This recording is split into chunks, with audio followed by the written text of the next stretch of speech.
President Trump is in Corpus Christi for the first time in half a decade. Coming up, we've got coverage from all angles of the visit, just days before the highly anticipated primary elections in Texas. Chris 6 News at 5 starts right now.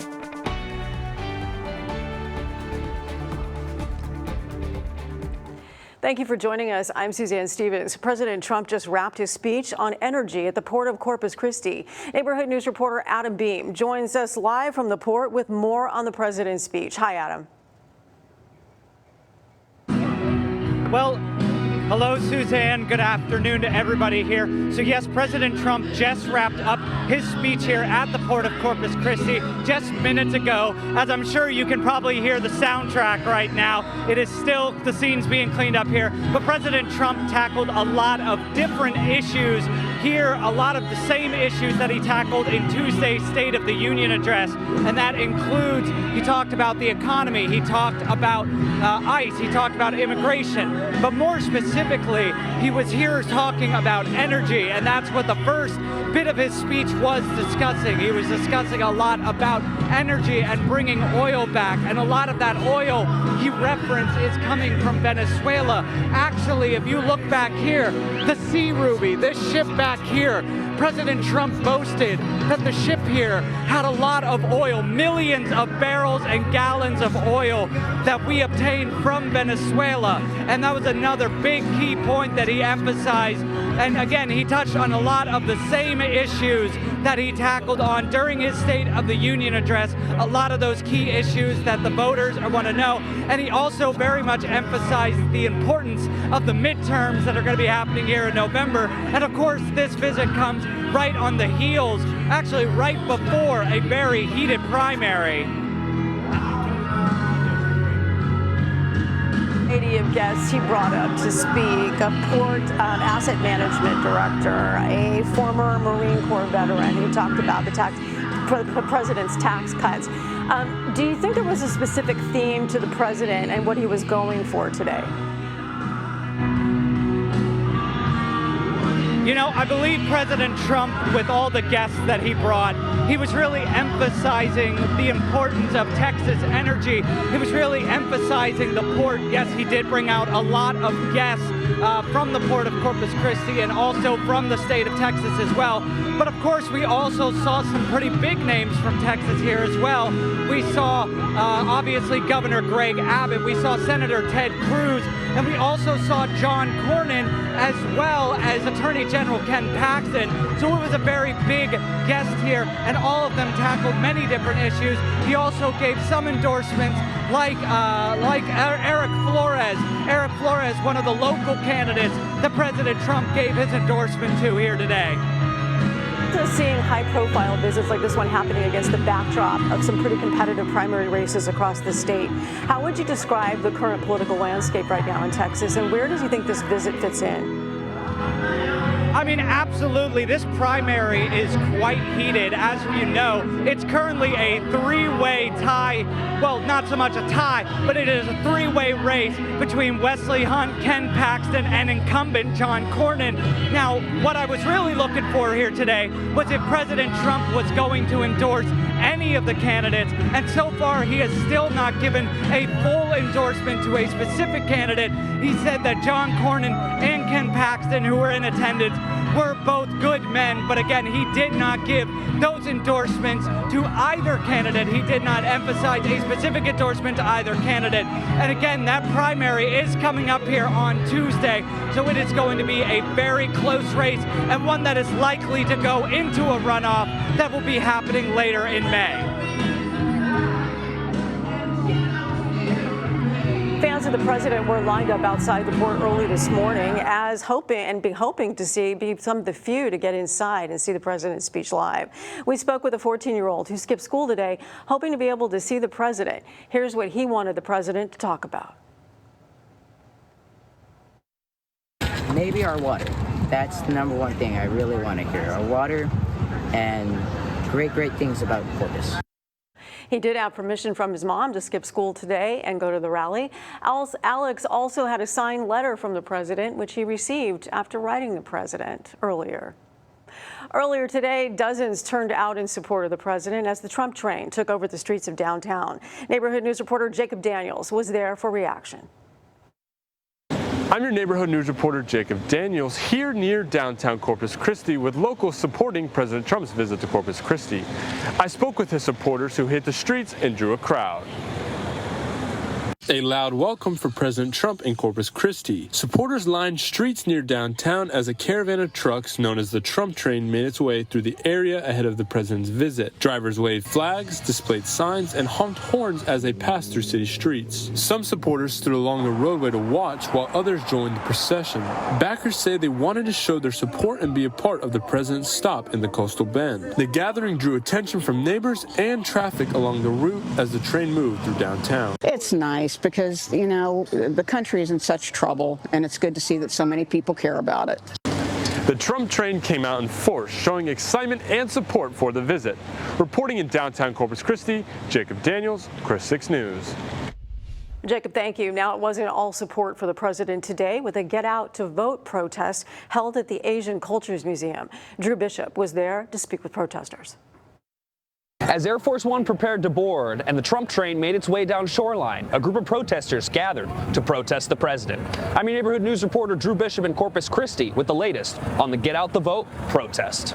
It started around 10 o'clock Friday morning. As the Trump train filed towards Brewster's downtown, protesters against the president toted signs right outside the Hilliard Center. Ever since Trump became president, I've already had so many racist encounters my whole life, but this last year it has been at an all-time high. The protest, organized by Indivisible Coastal Bend, focused on opposing multiple issues on Trump's agenda. Things are not getting cheaper. Also, we're concerned about masked men on the streets kidnapping people. Councilmember Sylvia Campos joined the protest, saying it's just the start for Democrats who want to turn Texas blue. It's not that we are a red state. We're a non-voting state. And I'll have to say thank you to Trump to waking us up, because I think we're going to see a blue tsunami very soon.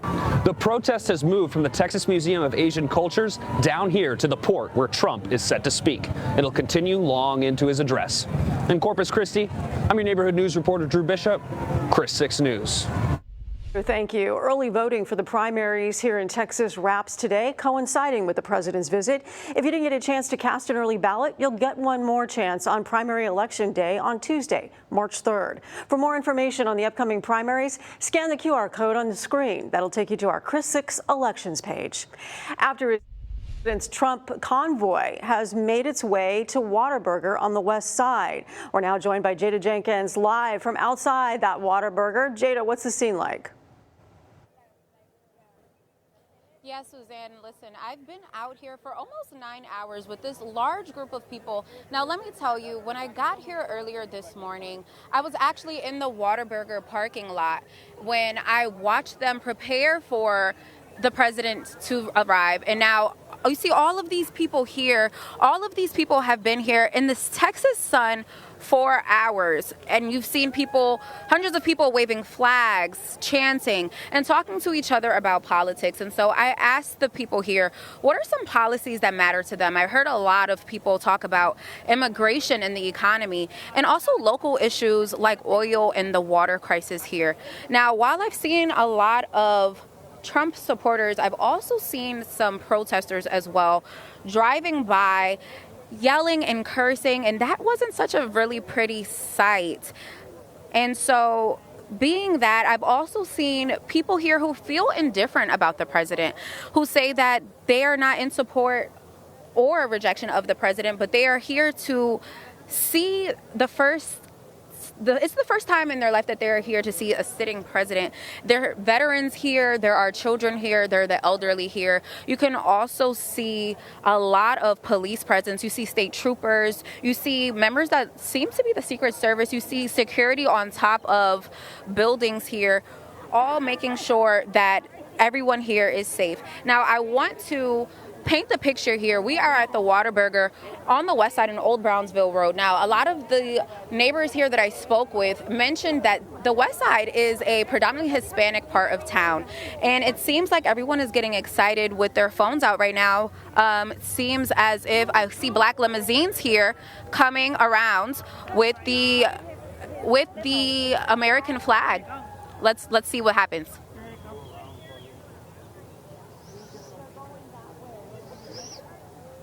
Yes, we see a lot, hundreds of people here. You hear chants coming. You see the streets are completely shut down. Everyone has their phones out.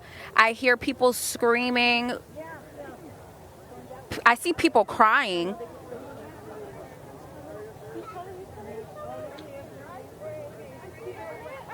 All of these people are here in support of the president after his speech here. It is a large, large crowd.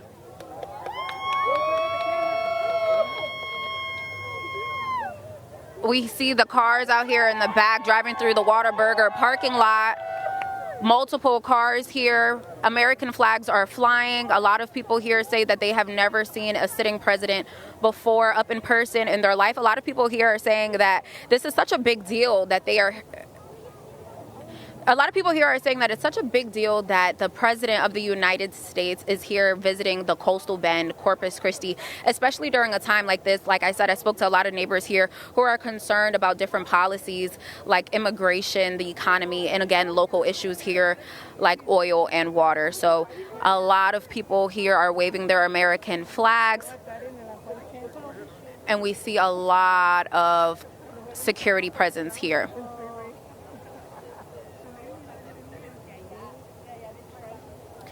And again, I've been here since 9 a.m. We've been here for a few hours. I watched them set up the stage. I watched them create security and the barricades here. I've spoken to neighbors who've been here even earlier than I got here, who've been here since 7 a.m. saying that they just want to be able to get a wave at the president. In that same breath, I also want to mention that there were a lot of people and a lot of different conversations here about this president and the president visiting. So that's what we have here, and we're going to continue monitoring. Jada, thank you. This isn't the first presidential-related Whataburger stop here. Back in 2019, the First Lady and Second Lady visited the same spot during Hurricane Harvey recovery trip. That was the First Lady's first Whataburger. She ended up ordering a sausage, egg, and cheese taquito, along with a milkshake and some fries. Following that visit in 2017, business boomed at that same location. Of course, whether it's a quick stop at a local restaurant or a speech at the port, every moment of the president's visit requires significant coordination, like the presidential motorcade. It's comprised of 24 to 45 vehicles designed to operate like a White House on wheels. It's usually used for trips less than 30 minutes. The presidential limousine, also known as the Beast, is at the center of the convoy, but there are two of them, so no one knows which one the president is in. The Beast is much more than a limousine. It's heavily armored, weighs 8 to 10 tons, and has 5-inch bulletproof windows.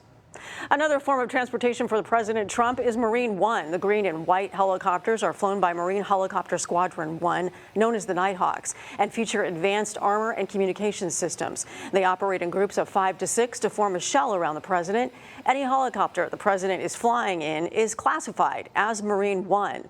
And probably the most famous way the president gets around is on Air Force One. There are two jets that are commonly used as Air Force One, and here too, whichever plane he is on is Air Force One. The plane they use is a 747. It's capable of in-air refueling, carries electronic countermeasures, even boasts a medical suite and 4,000 square feet of cabin space. President's plane ride out here should be smooth sailing. It was fairly nice for a presidential visit today. Chief Meteorologist Stephanie Lauber is here for a first look at the forecast. Hi there. Hey there, Suzanne. Yeah, that fog is causing some issues. It wasn't just a scenic weather background for him, but actually is going to be interesting for his team. You know, the best aviators out there taking the president around. So here's a look at what's going on. We have a dense fog advisory for the marine areas of the coastal bend. Take a look at the Chris 6 Neighborhood Weather Network so we can show you what's going on around downtown Corpus Christi. We've got cool temperatures making that fog more of an issue. And as far as traffic goes, I would avoid the area along NPID there where he's making his visit to Whataburger. If you want to know about the weekend forecast, I'll have those answers ahead. Stephanie, thank you. Still to come tonight, this isn't Trump's first visit to the coastal bend. I'll look back when we come back. You're watching Chris 6, part of the Scripps News Group. Welcome back to our continuing coverage of President Trump's visit to Corpus Christi. This is the president's third trip to the Coastal Bend. The first one was back in 2017 when both the president and First Lady visited Corpus Christi in the aftermath of Hurricane Harvey.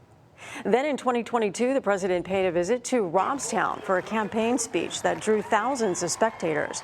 During that visit, Trump endorsed Judge Connie Scott. His main messages. And it is completely socked in across many coastal neighborhoods. How long will this last, and what does it mean for that weekend forecast? I've got all the details you need to know to make those plans ahead.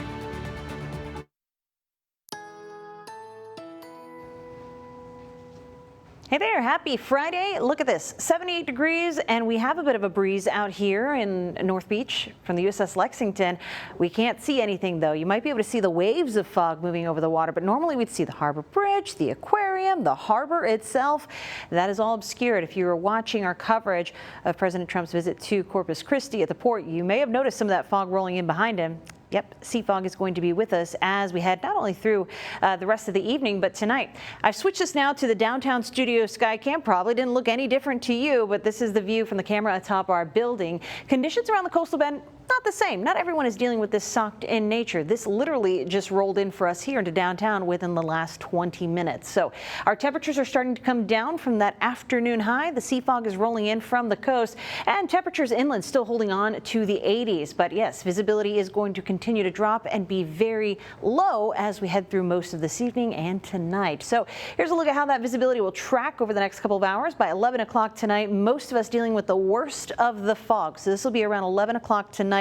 It won't be quite as bad as we head into the early morning hours. So if you were planning to head out to Barefoot Mardi Gras tomorrow morning on the island, should be better. Still going to be a bit of that hazy mugginess out there. But what about the next 7 days? Our weekend is looking great. Aside from some morning fog, we are going to see that come back as early as Sunday morning, but temperatures are going to be very pleasant during the afternoon with a gentle breeze.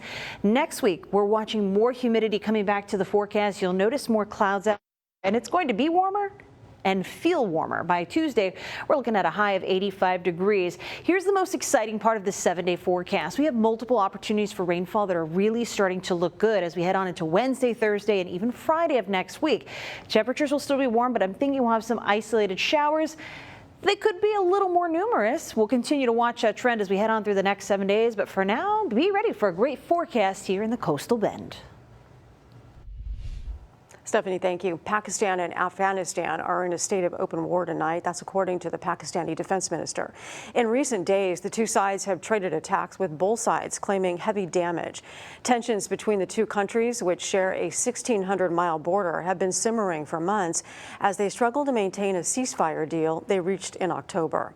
Also in the Middle East tonight, the U.S. ambassador to Israel told U.S. embassy staff that if they wish to leave the country, they need to do so now. Ambassador Mike Huckabee says it's out of an abundance of caution. The message coming amid a massive military buildup in the region and a possible U.S. attack on Iran, and sent just 1 day after the latest round of talks between the U.S. and Iran about the country's nuclear program that ended without a breakthrough. The United States military takes aim on one of its own, shutting down air traffic in Fort Hancock, Texas. According to members of Congress, the military used an anti-drone laser system to shoot down a Customs and Border Protection drone. The FAA has implemented a temporary flight restriction above the town of Fort Hancock for safety, just 2 weeks after Border Patrol used lasers to disrupt cartel drones above El Paso. Still to come tonight, one company has bowed out of the Warner Brothers deal bidding. We'll share what we know next. You're watching Chris 6, part of the Scripps News Group. It looks as if the bidding war for Warner Brothers Discovery is coming to an end. Netflix has declined to increase its offer after Warner Brothers deemed the Paramount offer was better. Netflix leadership says the deal is no longer financially attractive. Paramount's new offer is to buy out the company at $31 a share, with a $7 billion regulatory transmission fee for the board. Stephanie joins us. One last look for the weather. Not bad for a presidential visit today. Weather held out pretty good. I would say so. Yeah. Sunny, beautiful afternoon. I got outside to enjoy it. Hope a lot of folks did too, but that fog has rolled in, and it's rolled in thick. And the wind kind of died down too, I noticed. Yeah, Right? it's not quite as blustery or as hot as we saw on previous days this week. A nice way to wrap up the week. But there are a lot of events that start off early tomorrow morning. Hope you'll join us for the Spelling Bee, and if not, maybe you'll head out to the island for Barefoot Mardi Gras. We're going to have some fog either way. Make that a part of your Saturday morning plans, but I'm keeping my fingers crossed for some rainfall toward the end of next week. Let's hope, Suzanne. I just really hope this rain comes to fruition. A couple of opportunities, so be nice. Fingers crossed. And I will say that President's trip is important, but our weekend is even more important. Yes, ma'am. To follow along on everything that's happening with President Trump's visit to Corpus Christi, check out our website at christv.com. That's all the time we have for now. We'll be back here at 6 with more coverage on President Trump's visit to Corpus Christi. Until then, have a good night. Bye.